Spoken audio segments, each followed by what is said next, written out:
சென்னை கூவம் ஆற்றங்கரையோரம் சித்திரவதை செய்யப்பட்ட நிலையில் மீட்கப்பட்ட இளைஞரின் சடலம் பரபரப்பை ஏற்படுத்தியிருக்கிறது. ஆந்திர துணை முதல்வர் பவன் கல்யாணின் ஜனசேனா கட்சி நிர்வாகி உட்பட 5 பேர் இது தொடர்பாக கைது செய்யப்பட்டிருக்கிறார்கள். கூடுதல் விவரங்களை செய்தியாளர் அன்பரசனிடம் கேட்டு பெறலாம். அன்பரசன், கூடுதல் விவரங்கள்.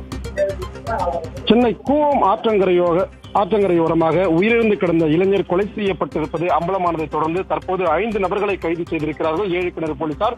கைது செய்யப்பட்ட நபர்கள் அனைவருமே ஜனசேனா கட்சி நிர்வாகிகள் என்பது தெரிய வந்திருக்கிறது. குறிப்பாக சென்னை கூவம் 6வது நுழைவாயில் அருகே கடந்த 8ஆம் தேதி 25 வயதுடைய ஆண் சடலம் ஒன்று கிடந்தது. தகவல் அறிந்த 7 கிணறு போலீசார் சம்பவ இடத்திற்கு சென்று உடலை மீட்டு உடற்குறாய்வுக்காக ஸ்டான்லி மருத்துவமனை அனுப்பி வைத்தனர்.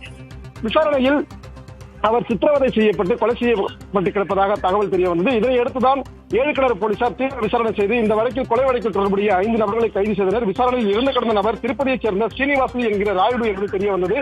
சிசிடிவி காட்சிகளை வைத்து அந்த கொலை செய்த 5 நபர்களையும் கைது செய்தனர். குறிப்பாக கைது செய்யப்பட்டவர்கள் திருப்பதியை சேர்ந்த சிவகுமார், கோபி, தாசர், சந்திரபாபு, வினுதா கோட்டா என்கிற 5 நபர்கள் என தெரிய வந்தது. குறிப்பாக இவர்களுடன் நடத்தப்பட்ட தொடர் விசாரணையில் இவர்கள் அனைவருமே ஜனசேனா கட்சியின் நிர்வாகிகள் என்பதும் தெரிய வந்திருக்கிறது. குறிப்பாக ஜனசேனா கட்சியின் ஐடி நிர்வாகி சிவகுமார், ஜனசேனா கட்சியின் காளகஸ்தி தொகுதி நிர்வாகி வினுதா கோட்டா என்ற பெண் மற்றும் அவரது கணவர் சந்திரபாபு, உதவியாளர் கோபி, கார் ஓட்டுநர் ஷேக் தாசர் என 5 நபர்கள் என்பது தெரிய வந்திருக்கிறது.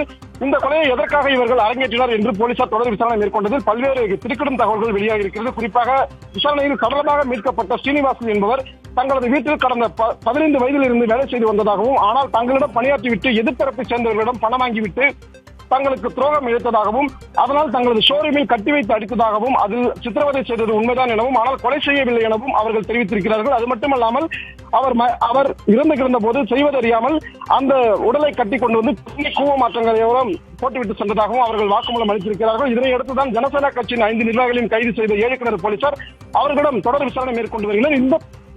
இந்த சம்பவமானது சென்னையில் மிகப்பெரிய பரபரப்பை ஏற்படுத்தியிருக்கிறது. விவரங்களுக்கு நன்றி அன்பரசன்.